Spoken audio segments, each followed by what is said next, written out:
Welcome to our classes. आज हम बात करेंगे another problem with two solve with the help of north west corner rule and modified distribution method, जहाँ पर कि 3 वेयर हाउसेज हैं and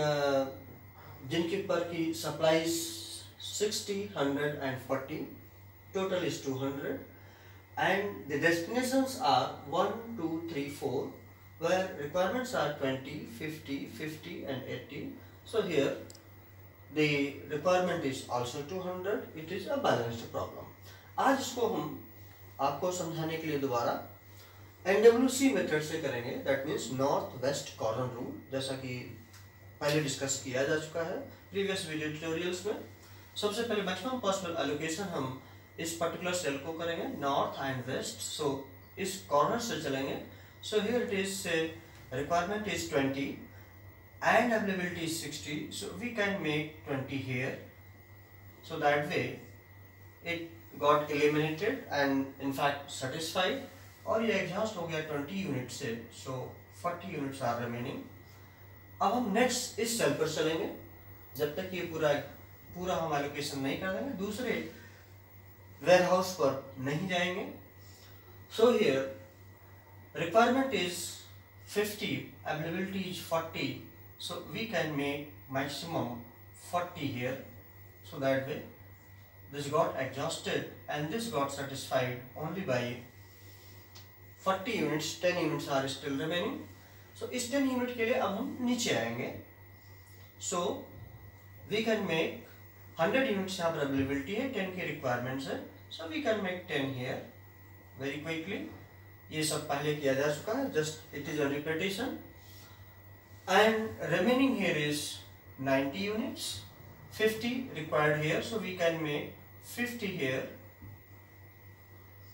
so this way it also goes out and अभी यहाँ पर 40 units बचे हैं, so we can make 40 here and 40 units यहाँ पर बचे हैं एंड इस 40 को हम यहाँ ले सकते हैं और इस तरीके से हमारा एलोकेशन पूरा हुआ। अब हमें ये देखना है क्या n plus n minus 1, m is equal to 3, n is equal to 4, so that is 4 plus 3 plus 1 8 minus 1 7, so 1 2 3 4 5 6 no sorry 4 plus 3, that is m plus n minus 1, so here m that is 3 plus n 4 minus 1, so 4 3 7 में से 11 6, that means 6 allocation चाहिए, 1 2 3 4 5 6। So इसका मतलब that allocations are feasible. Now at this stage we must calculate the total cost, क्योंकि हम उसी की optimality test करेंगे। So here the total cost is equal to 140 plus 120 plus 20 plus 250 plus 400 and 40, so it comes out to be here 0 4 5 9 2 11 2 13 4 3 7 17 7 1 4 1 5 2 7 2 9 970, this is the total cost। अब हम यहाँ पर जैसा कि हमने कहा NWC से हमने निकाला है, सो अब हमें यहाँ पर टेस्ट करना है कि ये 970 क्या यही ऑप्टिमल होगी या कॉस्ट इससे कुछ कम होगी, नीचे जाएगी। तो हम इसी टेबल पर यहाँ इंप्रूव कर देते हैं। सो हियर से दिस इज वी कैन, आप अपना दूसरा टेबल बना लीजिए। यहाँ पर ये टेबल बनाते हैं। So it was 60 140 60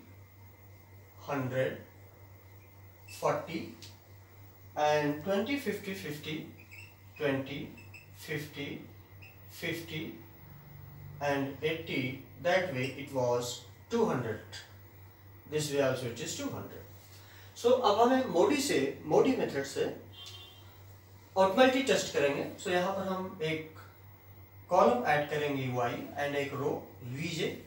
जैसा कि हम जानते हैं that Cij is equal to ui plus vj, मतलब जितने हमारे ऑक्युपाइड सेल्स हैं उनको लेकर के, मान लीजिए उनको लेकर के हम ui और vj, ui means u1 u2 u3, vj v1 v2 v3 v4, इसमें से हम किसी भी ui या vj को प्रेफरेबली जिसमें ज़्यादा ऑक्युपाइड सेल्स हैं उसको 0 मान सकते हैं। मान लीजिए इस बार हमें u2 को 0 माना, so here say look at cell 22 because this is occupied one, so here C22 is equal to u2 plus v2, C22 is given to be 2, u2 is 0 and v2 is to be found out, so here v2 is equal to 2, so that means अब हम इसको direct करके दिखाएंगे, here v2 is equal to 2, तो जैसा हमने कहा this plus this has to be equal to this one, now here 0 plus 5, so this is v3, 0 plus 5 is equal to 5, v4 भी कैलकुलेट कर सकते हैं, 0 plus 10, 0 plus 10 is equal to this one 10, now 10 minus 9 u3 कर सकते हैं, 10 minus 9 is equal to 1, 2 plus 1 is equal to 3, 1 plus 6, 6 plus 1 is equal to 7, so इस तरीके से हमने 6 2 5 10 v1 v2 v3 v4 और इस फार्मूले के आधार पर हमने सारे v1 v2 v3 कैलकुलेट कर लिए। अब हम लोग आते हैं एम्प्टी सेल्स के लिए अपॉर्चुनिटी कॉस्ट कैलकुलेट करेंगे, सो जिसके लिए कि हमें delta ij that is ui plus vj minus cij calculate करना होगा। अब हम यहाँ से सबसे फर्स्ट एम्प्टी सेल है हमारा 1 3, so here delta 1 3 is equal to u1 plus v3 minus c13, u1 is 1, v3 is 5 and minus c13 that is 8, so it comes out to be minus 2, so here now we can do it directly, इस तरीके से आप सबके लिए अलग अलग calculate कर सकते हैं। यहाँ पर हम इसको डायरेक्टली कर सकते हैं, जैसे इसके लिए -2 आया, सो हियर इट इज -2, कैसे u1 that is this is 1 2 cell, so इस सेल का ये plus this minus cost cell, so 2 plus 1 that is 3,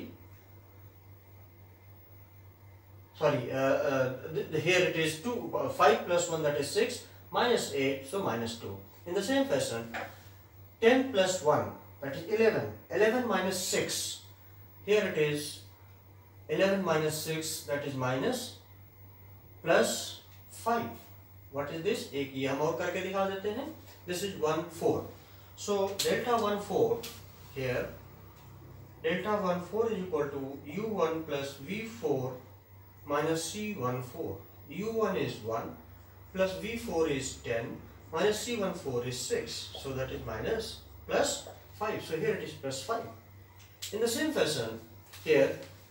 6 plus 0 minus 4, so 6 minus 4 that is plus 2.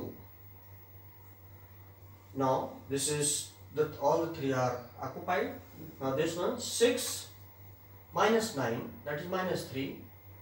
minus 2 minus 5, 2 minus 9 minus 7 minus 6 minus 13,